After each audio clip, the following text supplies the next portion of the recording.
Hello guys, welcome back to gym slave. So topic എന്ന് പറഞ്ഞാൽ research പ്രോസസ്സാണ്. So എന്താണ് റിസർച്ച് അല്ലെങ്കിൽ എന്താണ് റിസർച്ച് പ്രോസസ്സ് എന്ന് പറഞ്ഞാൽ research process consist of series of action or step necessary to effectively carry out research and they are in sequence of steps. അതായത് നമ്മൾ റിസർച്ച് കണ്ടക്ട് ചെയ്യാണ്. ഓക്കെ, ഒരു റിസർച്ച് നമ്മൾ കണ്ടക്ട് ചെയ്യുന്ന സമയത്ത് ഒരുപാട് ആക്ഷൻസ് നടത്തുന്നുണ്ട് അല്ലേ. ഒരു സീരീസ് ഓഫ് ആക്ഷൻസ് ഉണ്ട്, അല്ലെങ്കിൽ കുറച്ച് സ്റ്റെപ്സ് ഉണ്ട്. അങ്ങനെ ആ സ്റ്റെപ്സിൽ കറക്റ്റ്ലി നമ്മൾ ഫോളോ ചെയ്താൽ മാത്രമേ നമുക്ക് റിസർച്ച് കംപ്ലീറ്റ് ചെയ്യാൻ വേണ്ടി പറ്റുള്ളൂ. അപ്പം ഈ സ്റ്റെപ്പ് എന്ന് പറഞ്ഞാൽ ഒരു സീക്വൻസ്, ഒരു ഓർഡറിലായിരിക്കും ഉണ്ടായിരിക്കുക. അതാണ് സീക്വൻസ് ഓഫ് സ്റ്റെപ്പ് എന്ന് പറയുന്നത്. ഓക്കെ, അതായത് നമ്മൾ റിസർച്ച് കണ്ടക്ട് ചെയ്യുന്ന സമയത്ത് നമ്മൾ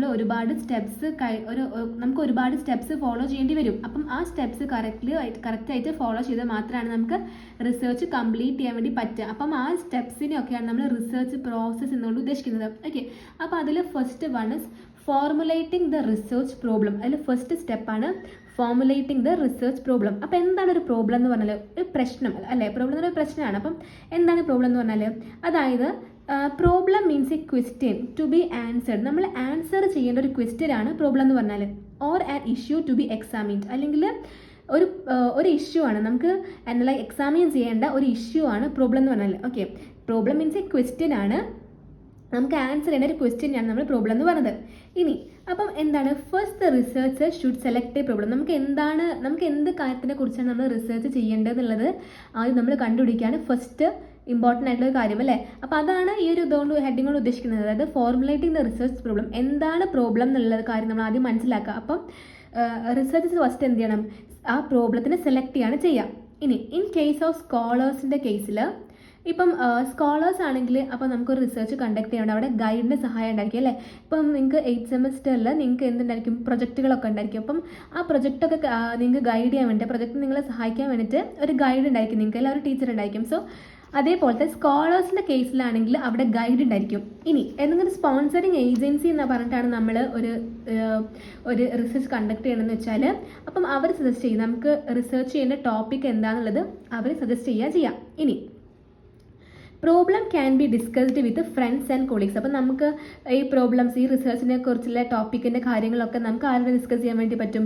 ഫ്രണ്ട്സായിട്ടും കൊളീഗ്സായിട്ടും നമുക്ക് ഡിസ്കസ് ചെയ്യാൻ വേണ്ടി പറ്റും. ഇനി the data can be collected from the literature, seminar, field visit. അപ്പം നമുക്ക് അതിന് വേണ്ടി ഡാറ്റാസ്, നമുക്ക് റിസർച്ച് കണ്ടക്ട് ചെയ്യാൻ വേണ്ട ഡാറ്റാസ് ഒക്കെ നമുക്ക് ലിറ്ററേച്ചേഴ്സ് നോക്കാം, സെമിനാർ കണ്ടക്ട് ചെയ്യാം, അല്ല സെമിനാർസ് നമുക്ക് ഒബ്റ്റെയിൻ ചെയ്യാൻ വേണ്ടി പറ്റും. അതായത് ഫീൽഡ് വിസിറ്റ്, ഇൻറ്റേൺഷിപ്പ് ഒക്കെ വഴി നമുക്ക് ഡാറ്റാസ് കളക്ട് ചെയ്യാൻ വേണ്ടി പറ്റും.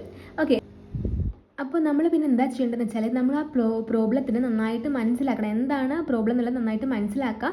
എന്നിട്ട് നമ്മളതിനെ റീഫ്രൈസ് ചെയ്യുക. ഒരു മീനിങ് ഫുൾ ടേം ആയിട്ട് നമ്മളതിനെ റീഫ്രൈസ് ചെയ്യാണ് വേണ്ടത്.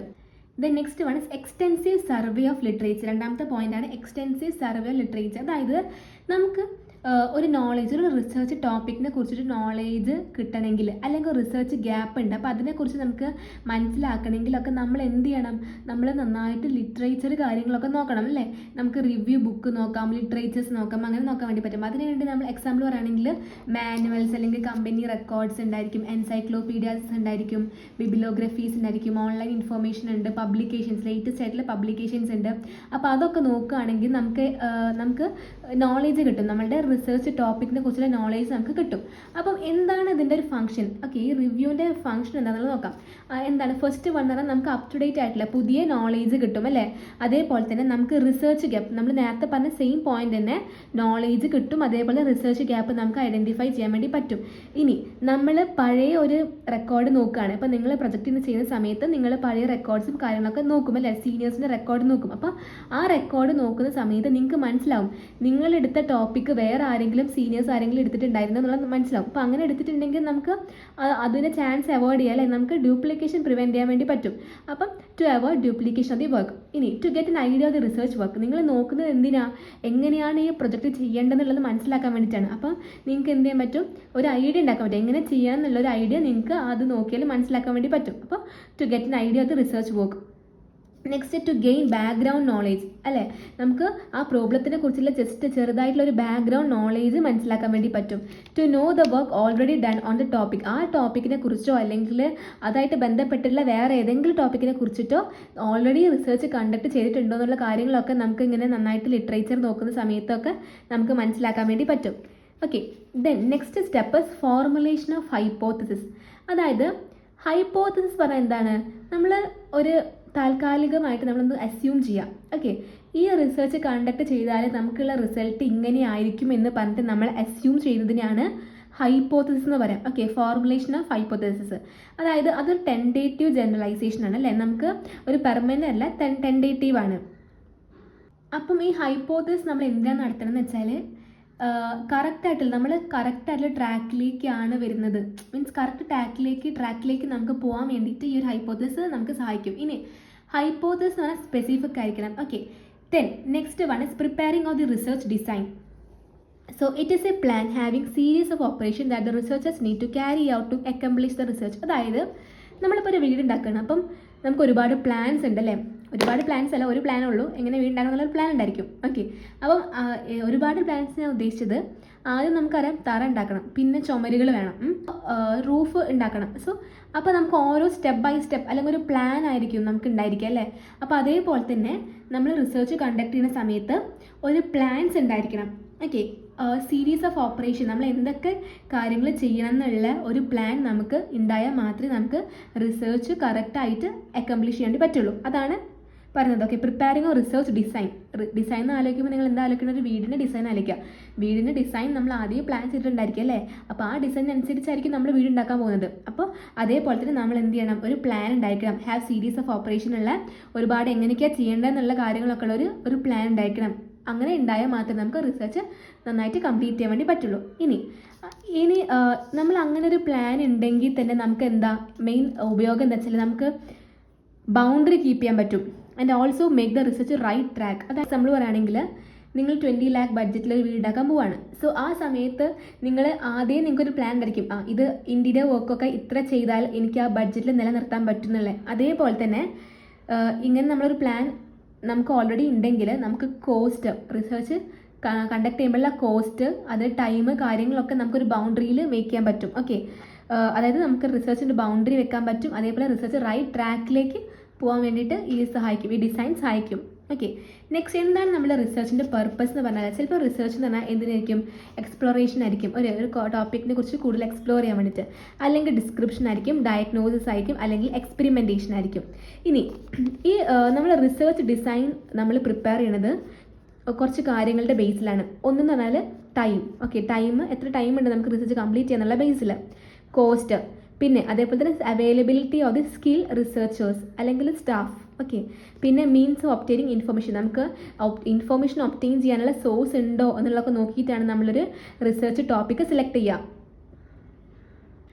Then next one is determining sample design. So it is a definite plan for obtaining a sample from a given population. നമുക്ക് നമ്മുടെ റിസർച്ച് കണ്ടക്ട് ചെയ്യണമെങ്കിൽ നമുക്ക് ഡാറ്റാസ് ഒക്കെ പോപ്പുലേഷന് എടുക്കേണ്ടി വരും. ഓക്കെ, അപ്പോൾ ആ സമയത്ത് നമുക്ക് കിട്ടേണ്ട ഡാറ്റാസിനെ കുറിച്ചൊക്കെ ഡെഫിനറ്റ് പ്ലാൻ ഓൾറെഡി നമുക്ക് ഉണ്ടായിരിക്കണം. Okay, so sampling is done by various technique. This is mention in sample design. അപ്പം എന്താണ് സാമ്പിൾ ഡിസൈനിൽ ഈ എങ്ങനെയൊക്കെയാണ് സാമ്പിളിംഗ് കണ്ടക്ട് ചെയ്യേണ്ടതെന്നുള്ള കാര്യങ്ങളൊക്കെ സാമ്പിൾ ഡിസൈനിൽ ഓൾറെഡി മെൻഷൻ ചെയ്തിട്ടുണ്ടായിരിക്കും.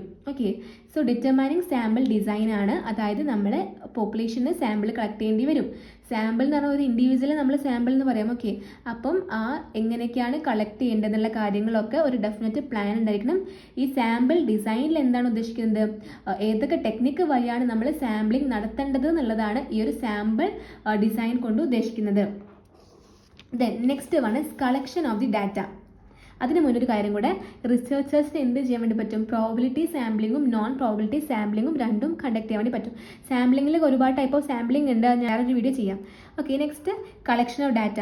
ഇനി required data is collected from the different source. അതായത് നമുക്ക് ഡാറ്റ ഒരുപാട് സോഴ്സ് നമ്മൾ കളക്ട് ചെയ്യുന്നുണ്ട്. ഓക്കെ, പ്രൈമറി ഡാറ്റ ഉണ്ടായിരിക്കും, secondary data can be collected. Okay, നമുക്ക് ഡാറ്റ ഒരുപാട് സോഴ്സിൽ നിന്ന് കളക്ട് ചെയ്യാൻ പറ്റും. പ്രൈമറി ഡാറ്റ ഉണ്ടായിരിക്കും, സെക്കൻഡറി ഡാറ്റ ഉണ്ടായിരിക്കും. ഇനി ഡാറ്റ കളക്ട് ചെയ്യാൻ വേണ്ടി നമുക്ക് ഇൻ്റർവ്യൂ കണ്ടക്ട് ചെയ്യാം, എക്സ്പെരിമെൻറ്റേഷൻ, സർവേ, പിന്നെ ബൈ ഒബ്സർവേഷൻ, പേഴ്സണൽ ഇൻ്റർവ്യൂ ഉണ്ടായിരിക്കും, ടെലിഫോൺ ഇൻ്റർവ്യൂ, ക്വസ്റ്റ്യനറീസ് ഒക്കെ വഴി നമുക്ക് കണ്ടക്ട് ചെയ്യാൻ വേണ്ടി പറ്റും. ഇനി ഇൻ്റർവ്യൂ കണ്ടക്ട് ചെയ്യുകയാണെങ്കിൽ ആ ഇൻ്റർവ്യൂവിന് proper training should be given.